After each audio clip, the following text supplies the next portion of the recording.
Isang gabi na naman nam nga pusong naghahanap ng kanlungan. Kumusta po kayo, maminamahal kong tagapakine?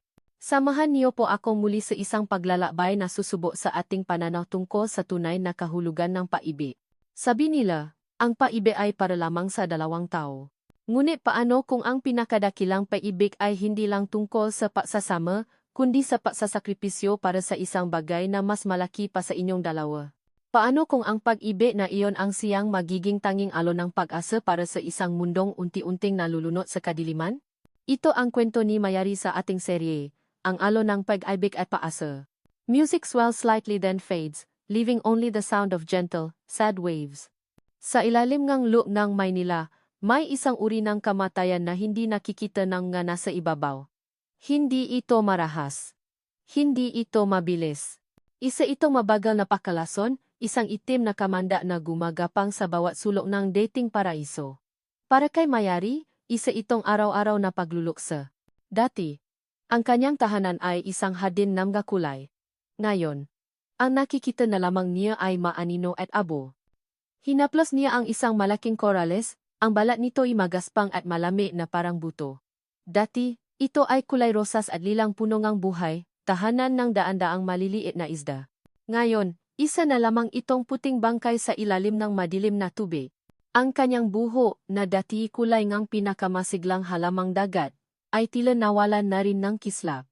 Ang kanyang buntot, na minsay kumikinang na parang brilyante sa ilalim ng sina nga araw, ay tila nababalot na rin ng lungkot.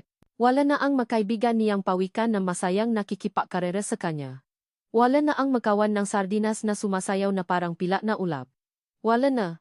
Ang tanging naririnig na lang niya ay ang ugong ng barko sa itaas at ang nakakabinging katahimikan ng isang namamatay na karagatan. Isang sigaw ng kaluluwa ang kumawala sa kanyang dibdib, isang pagsusumamo na hindi kayang bigkasin ng bibig. Kailangan niyang makaahon. Kailangan niyang ipaalam sa kanila. Samgataw. Kailangan nilang makita ang kanilang ginagawa. Hindi niya nais ang nga paa para sa pag-ibig ng isang prinsipe o para tuklasin ang mundo sa lupa. Ang tanging nais niya ay manapaa para itayo ang sarili sa kanilang mundo at isigaw ang katotohanan. Napakatinding ang kanyang pananasa, isang dalangin na lumangoy pataas, lampas sa maruming tubig, at umabot sa dalampasigan. Sa isang maliit na dampa sa barangay Taladagatan, naramdaman ito ni Lola Idang. Si Lola Idang, na ang maguhit sa mukha ay parang mapang ang karagatan, ay nakaupo sa kanyang tumba-tumba. Nakapikit ang kanyang mamata, ngunit ang kanyang diwa ay nasa dagat.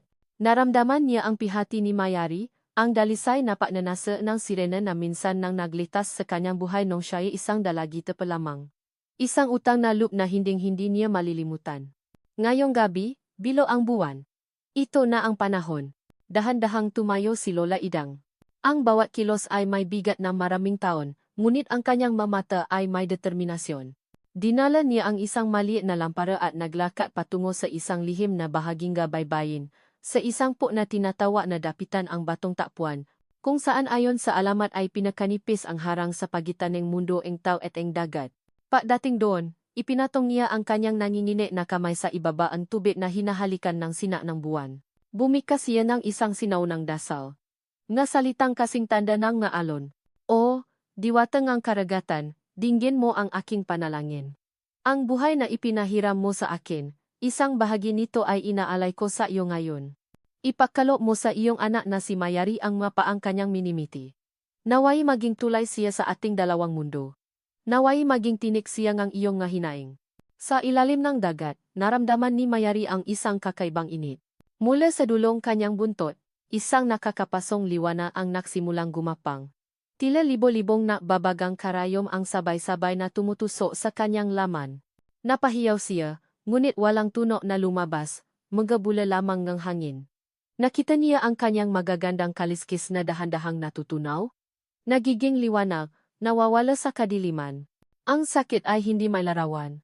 Ang pakiramdam na tila pinupunit ang kalahati nga niyang pagkatao ay halos ikabaliw niya. Ang kanyang buntot, ang simbolo nga niyang lahi at kalayaan sa tubig, ay unti-anting nabibiyak sa gitna. Isang puwersa ang humihila sa kanya pataas. Pataas. Patungo sa liwanag ng buwan. Ang sakit ay nakpatuloy, bawat segundo ay parang isang kawalang hanggan. Pinipiga, binabali. Binabago ang kanyang anyo. Nang sa wakas ay marating niya ang ibabaw, huminga siya ng hangin ng ngataw sa unang pagkakataon. Isang hiningang puno ng sakit at pihati. Ang liwanag ng buwan ay direktang tumama sa kanya, at sa huling pagkakataon, nakita niya ang dalawang payat na bagay na pumalit sa kanyang makapangyarihang buntot. Magabinti. Ang sakit ay biglang napalitan ng isang matinding pagod. Ang kanyang mamata ay bumigat. Ang huli niyang nakita bago siya lamunin ng kadiliman ay ang buwang tila umiyak para sa kanya. Itinula siya nga alon patungo sa dalampasigan. Dahan-dahan. Dahan-dahan. Hanggang sa ang kanyang magabagong paa, ang kanyang hubad na magatalampakan, ay unang sumayat sa malamig at basang buhangin. At doon, sa hangganan ng dalawang mundo, si Mayari ay nag-isa. Maaga pa lamang ay gising na si Marco Sandoval. Para sa kanya, ang bukang liwewe ang pinakamagandang bahagi ng araw. Ngunit sa mga nagdaang buwan, ito rin ang pinakamalungkot. Habang naglalakat siya sa dalampasigan ng barangay Taladagatan, ang dala niya ay hindi lang ang basket para sa mga espesimen, kundi pati na rin ang bigat sa kanyang dibdib. Isang siyang marine biologist, isang taong dapat na nangangalaga sa dagat. Ngunit paano mo pangangalagaan ang isang bagay na unti-unti nang namamatay sa harap mo? Bawat hakbang niya sa buhanginan ay may kasamang buntong hininga. Nakikita niya ang mga basurang plastik na inanod ng alon. Ang maninipis na patong ng ngis na kumikinang sa tubig kapag nasisikatan ng araw. Alam niya kung saan ito galing. Alam niya. At ang kalamang iyon ang parang lason na unti-unting pumapatay sa kanyang kaluluwa. Isang araw pa, bulong niya sa sarili, isang araw na naman ng pakukunwari. Itinuan niya ang kanyang pansin sa paghahanap ng makakaibang shell o halamang dagat na maaring pag-aralan. Ngunit sa di kalayuan, may isang bagay na nakaagaw ng kanyang atensyon. Isang kumpol ng damit. Isang inanot na kahoy. Habang papalapit, mas luminaw ang hugis. Hindi ito isang bagay. Isa itong tao. Isang babae. Mabilis ang kanyang hakbang. Ang puso niya ibiglang kumabo ng malakas. Biktima ba ito ng pagkalunod? O nga isang aksidente sa bangka? Nang tuluyan siyang makalapit, napahinto siya. Nakahiga ang babae ng patagilid. Ang mahaba at maitim na buhok nito na may bahid ng kulay berde ay nakakalat sa buhangin na parang korona. Nakasuot ito ngan isang simpleng bestida na kulay perlas, punit-punit at basa.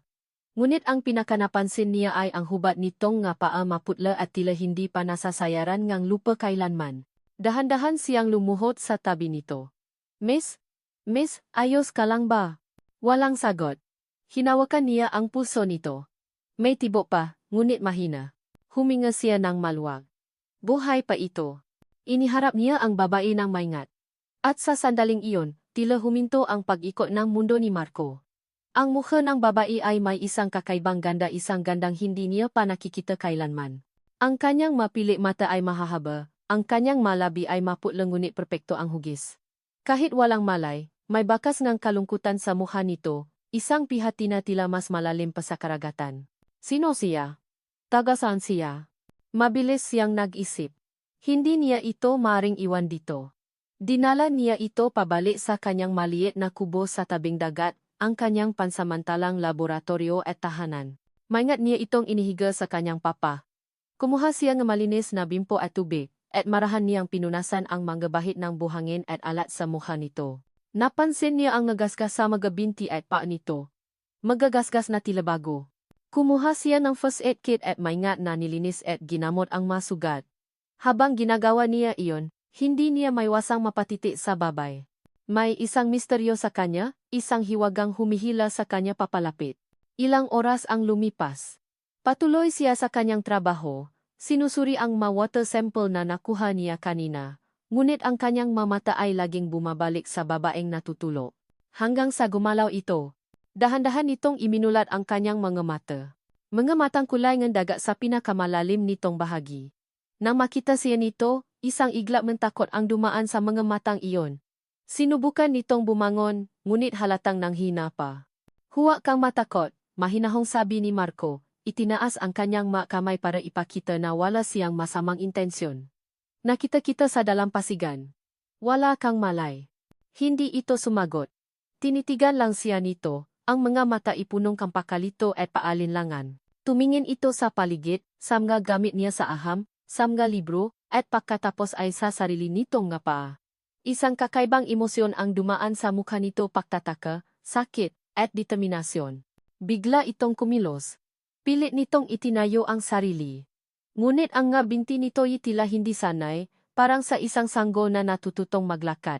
Nangine ang nga ito at bigla na lamang itong nawala ng balanse. Mag-ingat ka. Mabilis na lumapit si Marco at nasalo niya ito bago pa ito bumaksak sa sahig. Ang isang braso niya ay nasa likod nito, ang isa naman ay nasa baywang. Ang mukha nila'y ilang pulgada na lang ang pagitan. Naramdaman niya ang init ng hininga nito sa kanyang pisngi. Amoy dagat. Amoy alat. Nakatitigan sila. Sa malapitan, mas lalong lumitaw ang kakaibang ganda nito. At sa mga mata nito, sa kabilang ng takot, may nakita si Marco na isang bagay na pamilyar, isang kalungkutang katulad ng sa kanya. Hindi niya namalayan kung gaano sila katagal na nasa ganoong posisyon. Ang tanging naririnig niya lang ay ang mabilis na tibok ng sarili niyang puso. Pinutol niya ang katahimikan. Ang kanyang boses ay halos pabulong. Sino ka? Hindi sumagot ang babae. Ngunit sa pagkakataong ito, ang takot sa kanyang mamata ay napalitan ng isang emosyong hindi may paliwanag ni Marco. Isang pakilala, isang pasasalamat, at isang tanong na tila siya naman ang tinatanong. Sino ka rin? Nagpaalam si Mayari sa estrangherong tumulong sa kanya na may bigat sa puso. Ang pangalan daw nito ay Marco. Isang pangalang simple ngunit may kakaibang tuktok sa kanyang pandinig, ngunit hindi iyon ang panahon para sa mga ganitong pakiramdam. Mayroon siyang misyon. Ang kanyang magabagong pa ay tila may sariling isip. Bawat hakbang ay isang pagsubok sa balanse at lakas. Ang sementadong daan ay mainit at magaspang sa kanyang matalampakan, malayo sa malambot na buhangin o sa yakap ng tubig.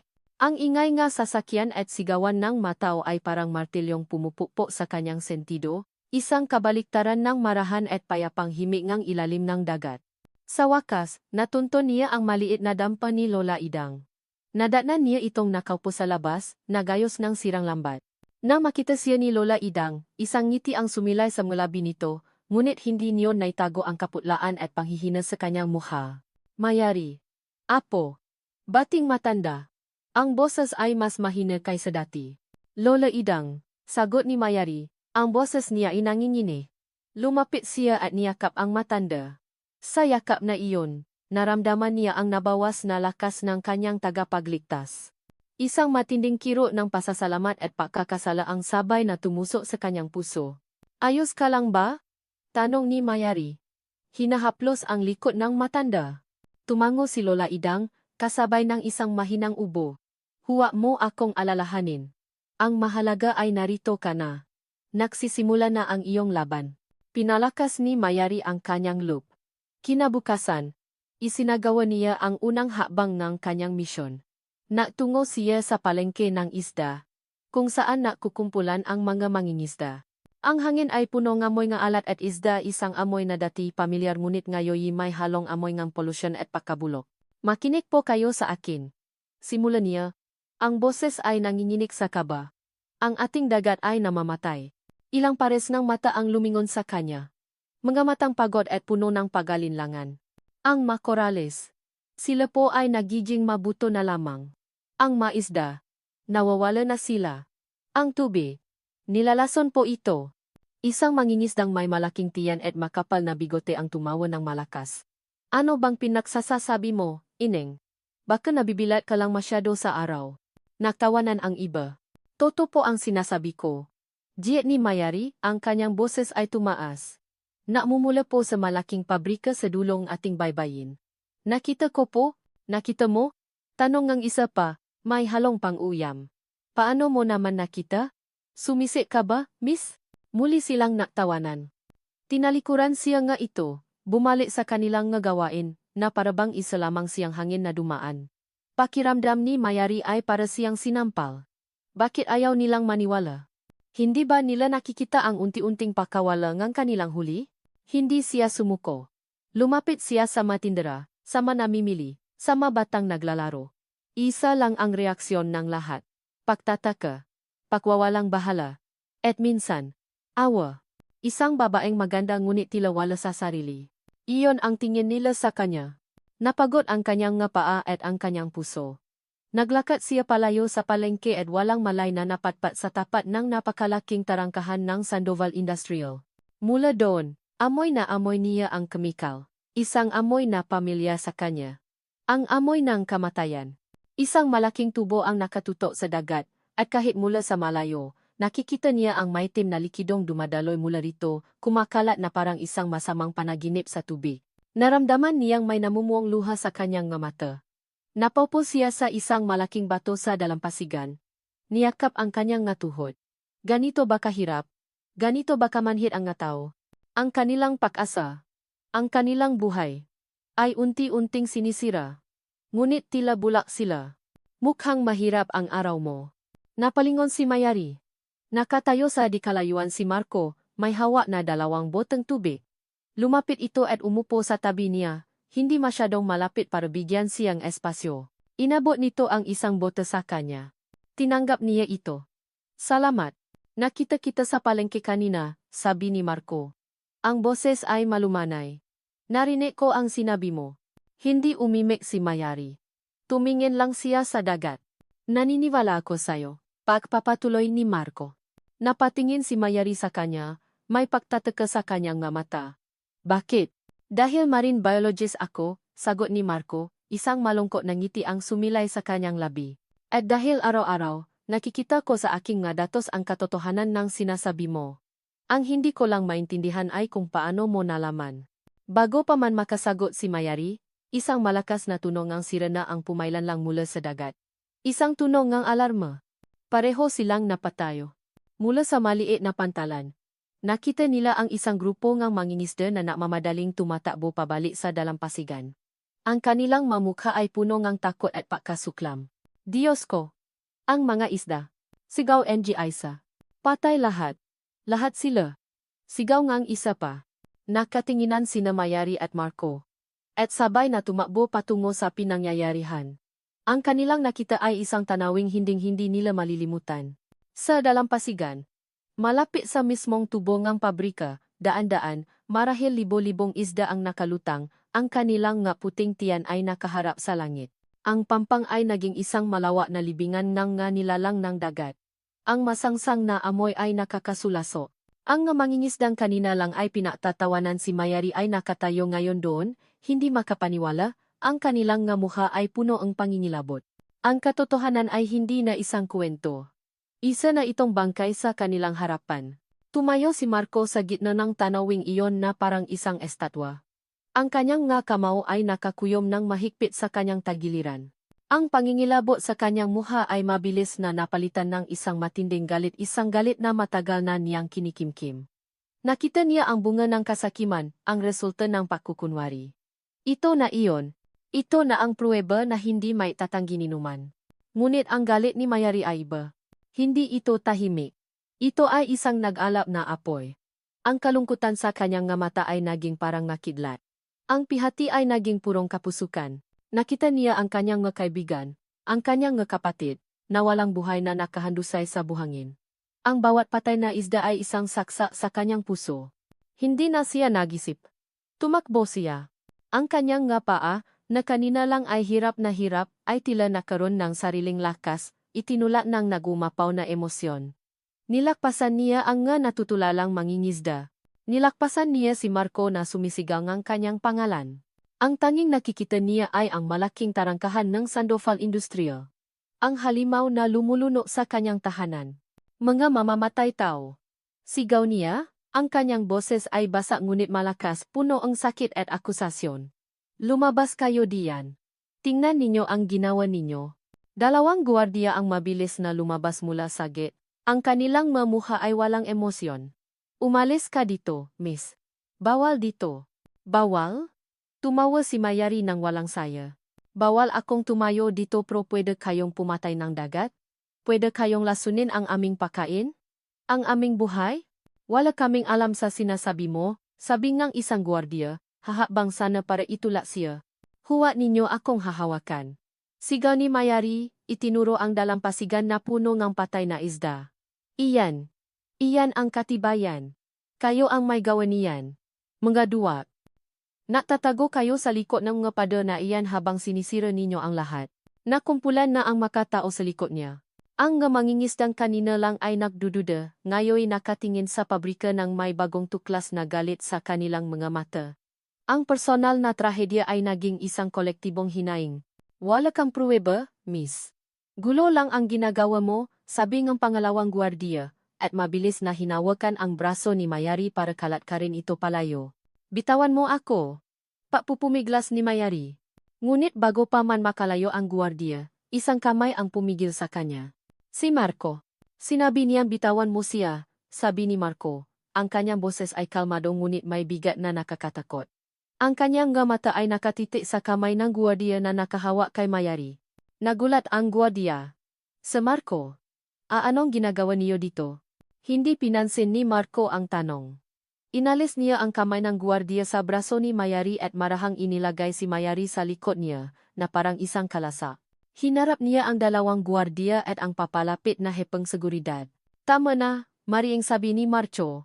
Ang kanyang tingin ay lumipat mula sa mga gwardiya patungo sa mataong bayan na nakatingin sa kanya ng may pagtataka. Tama na ang pagkukunwari. Tama na ang pagbubulak-bulagan. Itinuro niya ang karumal-dumal na tanawin sa likod nila. Nakikita niyo ba ang ginagawa niyo? Ito ba ang progreso? Ito ba ang kinabukasan na ipinapangako ninyo sa matao? Ang pumatay sa mismong dagat na bumubuhay sa kanila? Walang nakaime. Ang pagiging isang Sandoval ni Marco ay kilala sa lugar na iyon kahit pabihira siyang makisalamuha. Ang makita siyang kumakalaban sa sarili nilang pabrika ay isang malaking sorpresa. Hinarap ni Marco si Mayari. Ang galit sa kanyang mukha ay napalitan ng isang malambot na determinasyon. Hinawakan niya ito ng marahan sa balikat. Hindi ka nag-isa, sabi niya. At sa pagkakataong ito, ang masalita ay hindi lang basta pangako. Ito ay isang panunumpa. Tutulungan kita. Napatitik si Mayari sa kanya. Sa gitna nga guluhan, nga amoy nga matayan, at nang galit ng mga tao, nakahanap siyang isang kakampi. Isang kakampi na hindi niya inaasahan. Tumango siya, ang mga luha ay nasimula ng mamu sa kanyang mga matang ngunit sa pagkakataong ito, hindi lang ito luha ng pihati, kundi pati na rin ng paasa. Nang gabing iyon, matapos humupa ang tensyon, pinuntahan ni Marco si Mayari sa dampa ni Lola Idang. Wala nang maraming salita. Inabot niya kay Mayari ang isang maliit na itim na USB. Ano to? Tanong ni Mayari. Mga paunang datos na nakolekta ko, paliwanag ni Marco. Ang kanyang boses ay halos pabulong. Mga resulta ng water quality test, mga litrato, mga ebidensya na mapapatunay na hindi aksidente ang nangyari kanina. Matagal na nilang ginagawa ito, pero ngayon lang naging ganito kalala. Tiningnan ni Mayari ang USB sa kanyang palad. Maliit lang ito, ngunit ramdam niya ang bigat ng laman nito. Pero kailangan nating magingat. Dagdag ni Marco, ang kanyang mata ay seryoso. Hindi natin alam kung sino ang babanggay natin. Kailangan nating maging matalino. Tumango si Mayari. Hinawakan niya ng mahigpit ang USB. Ito na ang simula. Ang simula ng tunay na laban. Ang kubo ni Marco ay naging kanilang lihim na santuaryo. Sa gabi kapag ang barangay Taladagatan ay natutulo na, si Mayari ay tahimik na pumupunta doon. Ang bawat pagtatakpo ay may kasamang kaba at pag-iingat, ngunit sa loob ng maliit na espasyong iyon, nakakahanap sila ng isang kakaibang kapayapaan. Naging guro ni Mayari si Marco sa mundo nga tao. Itinuro nito sa kanya ang siyensya sa likod ng polusyon, mga salitang tulad ng heavy metals, chemical runoff, oxygen depletion. Ipinakita nito sa kanya ang nasa at graphs, manumero na napapatunay sa sakit na nararamdaman ng dagat. Para kay Mayari, ang bawat numero ay isang hikbi. Ang bawat sat ay isang paklat. Kapalit nito, si Mayari naman ang naging guro ni Marco tungkol sa kaluluwa nga ragatan. Ikinuwento niya ang tungkol sa mga harding ngang korales na ngayon ay mas sementeryo na. Ikinuwento niya ang sayaw ang nga isdang kanduli sa ilalim ng sinangang buwan. Ang kanyang nga salita ay napinta ang isang larawan na mas matingkat at mas masakit kaysa sa anumang datos na kayang ipakita na aham. Dati, kuwento ni Mayari isang gabi, habang nakaupo sila sa sahi at napapaligiran ng papel, may isang malaking pawikan doon na ang pangalan ay Kael. Siya ang pinakamatanda at pinakamarunong sa lahat. Alam niya kung kailan darating ang bagyo. Alam niya kung saan ang pinakamatamis na halamang dagat. Ngayon, Hindi ko na siya nakikita. Tinitigan lang siya ni Marco, lubos na nabibihani. Ang paraan ng pakukuwento ni Mayari ay tila dinadala siya nito sa ilalim ng dagat. Nakikita niya ang hindi niya kayang makita. Nararamdaman ang hindi niya kayang maramdaman. Higit pa sa isang aktivista. Nakikita niya kay Mayari ang puso mismo ng karagatan. Isang madaling araw, isinama siya ni Marco sa dagat para kumuha ng gabagong water sample. Sumakay sila sa isang maliit na bangka. Habang papalayo sila sa dalampasigan, ang katahimikan ay binasa lamang ng marahang pahampas ng nga alon. Dito, sabi ni Marco, itinigil ang makina malapit sa tubo ng pabrika. Dito ang pinakamalala. Habang isinasawsaw ni Marco ang isang buta sa tubig, gumewang ang bangka. Nawalan ng balansa si Mayari at napahawa siya sa braso ni Marco para suportahan ang sarili. Naktama ang kanilang makamay. Isang kuryente ang tila dumaloy sa kanilang dalawa. Nakatinginan sila, at sa sina ng papalabas na araw, nakita ni Mayari ang isang bagay sa mga mata ni Marco, isang paganga, isang pag-alala, isang emosyon na higit pa sa pagiging makakampi. Mabilis na binawi ni Mayari ang kanyang kamay, ang kanyang puso'y biglang tumibo ng mabilis. Sa pagdaan ng maaraw, ang kanilang samahan ay mas lalong lumalim. Natatawanan sila sa makwentong bata ni Mayari tungkol sa mga isdang may mapangalan. Nakakaroon sila ng mga seryosong debate tungkol sa kung paano mahihikayat ang mga tao. At sa bawat sandaling iyon, ang awat sa pagitan nila ay unti-unting lumiliit. Isang gabi, habang naglalakad pabalik si Mayari sa dampan ni Lola Idang, naramdaman niyang may sumusunod sa kanya. Mabilis niyang tinaha ang isang madilim na eskinita, umaasang maililigaw kung sino man iyon. Ngunit isang anino ang humarang sa kanyang daraanan. Bago pa siya makasiga, isang kamay ang biglang humila sa kanya mula sa isa pang eskinita. Itinulak siya nito sa pader at tinakpan ang kanyang bibig. Puno ng takot, napumiglas si Mayari, hanggang sa marinig niya ang isang pamilyar na bulong. Ako to. Si Marco. Nakatayo sila sa dilim, makadikit ang kanilang mga katawan. Rinig na rinig ni Mayari ang malakas na kabog ng dibdib ni Marco, o baka ang sarili niyang dibdib. Ang anino na sumusunod sa kanya ay nakpatuloy sa paglalakad at lumakpas sa kanilang eskinita. Nang mawala na ito, saka lang inalis ni Marco ang kamay sa kanyang bibig, ngunit hindi ito lumayo. Ang init ng katawan nito ay bumabalot sa kanya. Amoy na amoy niya ang pabango nito na may halong alat ng dagat. Delikado na, bulong ni Marco. Nararamdaman na nila tayo. Nakatitik lang si Mayari sa mga mata nito na kumikinang sa dilim. Hindi siya takot. Sa mga bisik ni Marco, pakiramdam niya ay ligtas siya. May sapat na tayong ebidensya, sabi niya, ang kanyang boses ay nanginginig din. Kailangan na nating magsalita. Tumango si Marco. Bukas, magpapatawa tayo ng isang maliit na pagpupulong sa plaza. Oras na para malaman ng lahat ang katotohanan. Kinabukasan makasama silang nakdikit ng mga anunsyo sa maposter. Isang simpleng papel na nagsasabing, ang katotohanan tungkol sa ating dagat. Isang pagpupulong, ngayong gabi sa plaza. Nang idikit ni Mayari ang huling piraso ng papel, bigla siyang nakaramdam ng isang matalas na kirot sa kanyang dibdib, na parang tinusok ng karayom. Napahawa siya doon at napangiwi sa sakit. Mayari, ayos ka lang, nag-aalalang tanong ni Marco. Oh, mabilis niyang sagot, pilit na ngumingiti. Napagod lang siguro. Ngunit alam niya na hindi iyon pagod. Sa parehong sandali, sa loob ng kanyang dampa, si Lola Idang, na nagayos ng isang lumang damit, ay biglang napahawa sa kanyang dibdib. Isang malakas at tuyong ubo ang kumawala sa kanyang bibig. Pagtingin niya sa kanyang palat, nakita niya ang isang maliit na patak ng dugo.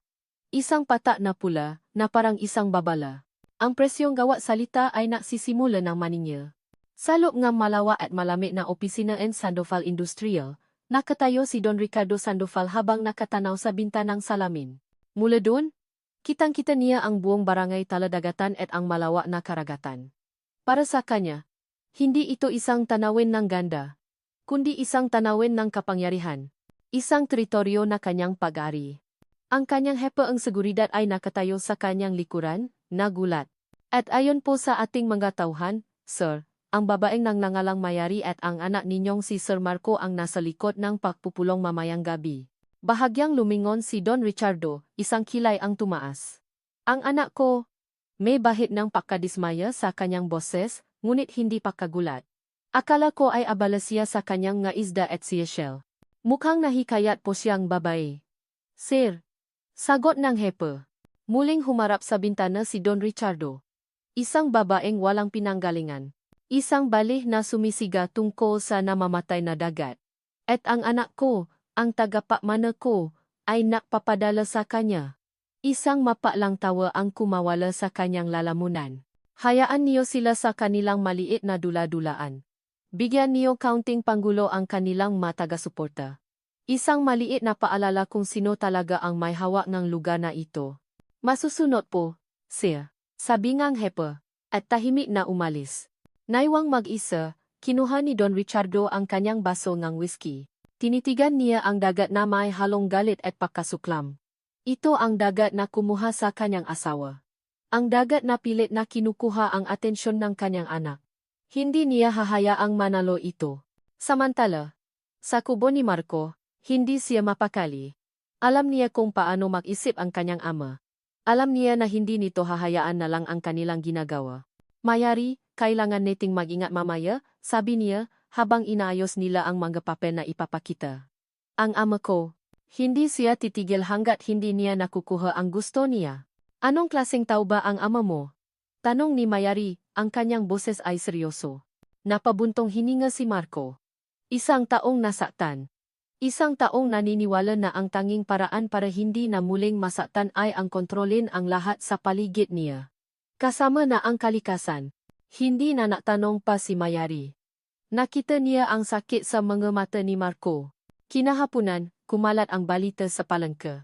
Ang tindahan ni Mang Kading, isa sa mapinakamaingay na sumuporta kay Mayari noong araw na namatay ang maisda, ay sinira. Ang kanyang mapanindang isda ay itinapon sa lupa. Ang kanyang mabasket ay pinagtatadyakan. Walang nakakita kung sino ang may gawa, ngunit alam ngang lahat kung kaninong mensahe iyon. Naramdaman ni Marco ang isang pamilya na bigat sa kanyang dibdib ang bigat ng pagkakasala. Ito na. Nagsisimula na ang ganti ng kanyang ama. Gabi. Nagtungo siya sa mansyon para kunin ang ilang nga libro. Nabutan niya ang kanyang ama sa sala, nababasa ng pahayagan na parang walang nangyari. Marco, anak. Bati ni Don Ricardo. Hindi inaalis ang tingin sa binabasa. Napasyal ka. Ama, sabi ni Marco, sinubukang kontrolin ang galit sa kanyang boses. May kinalaman ka ba sa nangyari kay Mang Karding? Dahan-dahang ibinaba ni Don Ricardo ang pahayagan. Tinitigan niya ang kanyang anak. Ang kanyang nga mata ay malamig at walang emosyon. May mga bagay na kailangang gawin para mapanatili ang kaayusan. Ang mataong tulad ni Karding ay naghahasik ng kaguluhan. At ang kaguluhan ay masama para sa negosyo. Negosyo. Ama, buhay nga mga tao ang pinag-usapan natin dito. Ang kanilang kabuhayan. Tumayo si Don Ricardo at lumapit sa kanya. Ipinatong nito ang isang kamay sa kanyang balikat. Ginagawa ko lang ang kailangan para protektahan ang pamilya natin, Marco. Ang ating pangalan, ang ating kinabukasan. Isang araw, maintindihan mo, ang nga salitang iyon, na dapat sana'y bibigay ngang kapanatagan, ay parang lason sa pandini ni Marco. Inalis niya ang kamay ngang kanyang ama. Hinding-hindi ko maintindihan ang paninira ng buhay ng ibang tao para sa sarili nating kapakanan. Tinalikuran niya ang kanyang ama at naglakad palayo. Bago siya tuluyang makalabas, narinig niya ang huling sinabi nito, isang boses na may halong babala. Mag-ingat ka sa babaeng iyan, Marco. Ang nga taong tulad niya, dala-dala nila ang bagyo. Hindi lumingon si Marco. Napatuloy siya sa paglakad. Ang kanyang puso'y puno ng takot. Takot hindi para sa kanyang sarili, kundi para kay Mayari. Nang gabing iyon, habang si Mayari ay naglalakad sa isang madilim na eskinita pawi mula sa paghahanda para sa pulong, dalawang malalaking anino ang biglang humarang sa kanyang daraanan.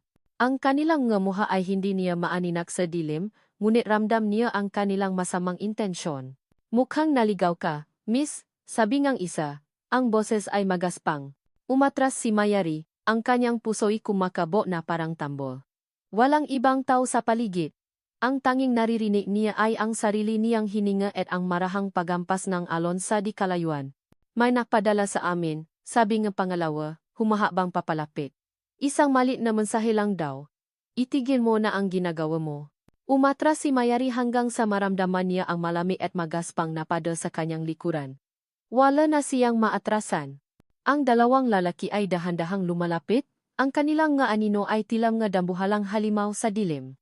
Huwag kayong lalapit. Sigaw niya, sinubukang maging matapang, ngunit ang kanyang boses ay nangingini. Isang kamay ang humablot sa kanyang braso. Sinabihan ka na. Matigas talaga ang ulo mo. Ngunit bago pa man may mangyari, isang sigaw ang pumunit sa katahimikan ng gabi. Mayari. Mula sa dulo ng eskinita. Patakbong dumating si Marco. Ang kanyang mukha ay punuin galit at paalala. Hindi siya nagdalawang isip. Sumugot siya na parang isang toro, itinula ang lalaking nakahawak kay Mayari. Nagsimula ang gulo. Suntukan. Tulakan. Si Marco, kahit isang siyentista, ay lumaban ng buong tapang. Isang suntok ang tumama sa kanyang panga. Ngunit gumanti siya. Naitula niya ang isang lalaki sa pada, habang ang isa naman ay sinipa niya palayo. Takbo, sigaw ni Marco kay Mayari. Ngunit hindi umalis si Mayari. Nakita niya ang isang piraso ng kahoy sa sahig, pinulot niya ito at buong lakas na ipinalo sa likod ng lalaking susuntok sana kay Marco. Natigilan ang lalaki. Iyon na ang pagkakataon ni Marco. Isang malakas na suntok ang pinakawalan niya, at bumaksa ang lalaki sa lupa. Ang kasama nito, nang makitang dahado na sila, ay mabilis na tumakbo palayo sa dilim. Hingal na hingal. Lumapit si Marco kay Mayari. Ayos ka lang. Sinaktan ka ba nila? Hinawakan niya ang mukha nito, sinusuri kung may galos. Umiling si Mayari, ang kanyang mamata ay puno ng luha dahil sa takot at pasasalamat. Salamat, Marco. Salamat. Ang insidenteng iyon ang napatibay sa kanilang loob. Hindi na sila maaring matakot. Hindi na sila maaring manahimik. Kinagabihan. Sa plasaang taladagatan, mas maraming tao ang dumating kaysa sa kanilang inaasahan. Ang balita tungkol sa paninira kay Mangkading at sa paatake kay Mayari ay mabilis na kumalat. Ang takot ay napalitan ng galit at kuryosidad. Nakatayo si Mayari sa isang maliit na entablado, hawa ang isang mikropono. Sa tabi niya, nakatayo si Marco, hawa ang madokumento na kanilang inihanda. Siya ang simbolo ng aham. Si Mayari, ang simbolo ng puso. Sila ang perpektong tambalan. Nagsimulang magsalita si Mayari. Sa simula, nanginginig ang kanyang boses. Ngunit habang nagpapatuloy siya, habang ikinukwento niya ang gandaeng dagat na unti-unting ninanakaw sa kanila, ang kanyang boses ay nagkaroon ng lakas at kapangyarihan. Nakikinig ang lahat. Bawat salita niya ay tumatagos sa kanilang mga puso. Oras na para manindigan, pagtatapos ni Mayari. Oras na para bawiin ang ating tahanan. At para patunayan ang lahat na ito, narito ang isang taong may sapat na kaalaman at katibayan. Isang siyentista na namamahal din sa dagat. Ang kasama ko sa laban na ito, si Marco. Pumalakpa ang mataw. Ngumiti si Mayari kay Marco, isang ngiti ng tagumpay at pasasalamat. Ngumiti rin si Marco pabalik. Isang ngiti na puno ng pahanga. Hahabang nasana si Marco patungo sa mikropono nang biglang tumahimik ang lahat. Ang atensyon ng mga tao ay napunta sa likuran. Ang dagat na mga mukha ay nahawi na parang tubig. Nagbibigay daan. Mula sa dilim, isang figura ang lumitaw. Napapaligiran ng mga unipormadong gwardiya. Isang lalaking matangkat. Nakasuot ng mamahaling puting polo. Ang kanyang mukha ay kalmado ngunit ang kanyang presensya ay mabigat at puno autoridad. Huminto ang mundo ni Mayari. Ang ngiti sa labi ni Marco ay biglang naglaho. Napalitan ng purong pagkagulat at takot.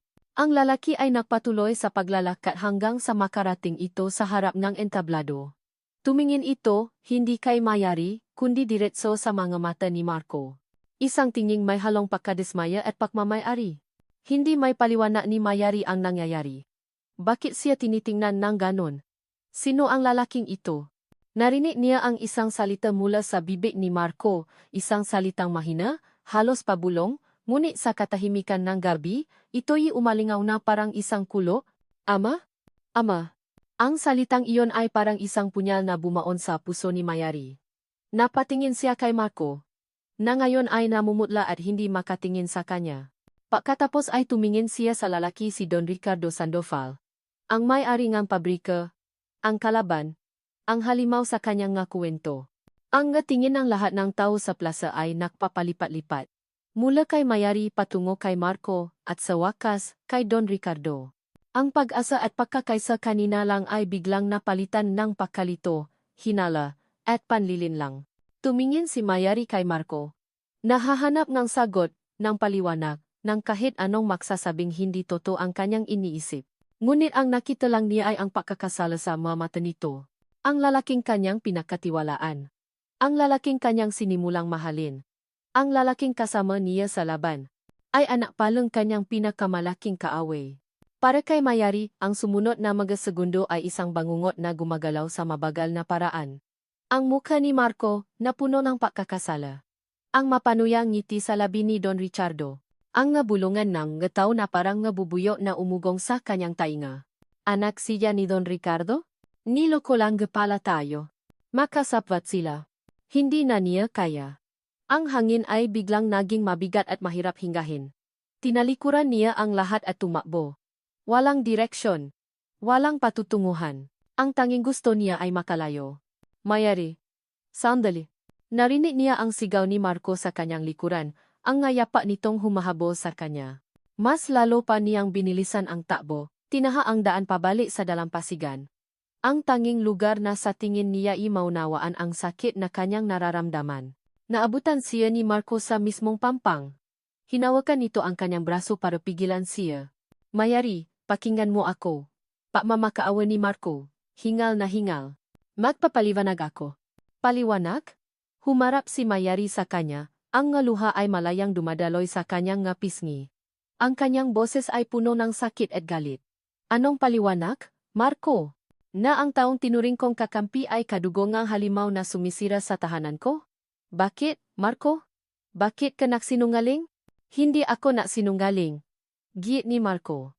Hindi ko lang sinabi ang buong katotohanan dahil natakot ako. Natakot ako na kapag nalaman mo. Lalayo ka sa akin. Maniwala ka, Mayari. Kinamumuhian ko ang ginagawa niya. Kinamumuhian ko ang pabrikang iyon. Pero ama mo pa rin siya. Isinigaw ni Mayari. Ang dugong nananalaytay sa iyo ay dugong ang kaway. Paano ako maniniwala sa iyo? Baka isa lang itong malaking palabas. Baka ginagamit mo lang ako. Ang bawat salita ay parang isang sampa sa mukha ni Marco. Umiling-iling siya, ang sarili niyang nga mata ay napuno na rin ng luha. Hindi totoo yan, Mayari. Alam mo sa puso mo na hindi totoo yan. Wala na akong alam. Sagot ni Mayari, tinakpan ang kanyang matainga. Ang alam ko lang, nasasaktan ako. Ang alam ko lang, niloko mo ako. Iwanan mo na ako. Tinalikuran niya ito at naglakad palayo. Iniwan si Marco na nakatayo dun. Wasak at walang magawa. Samantala, sa mansyon ng mga Sandoval, isang malakas na sampal ang dumapo sa pisngi ni Marco. Pinahiya mo ako,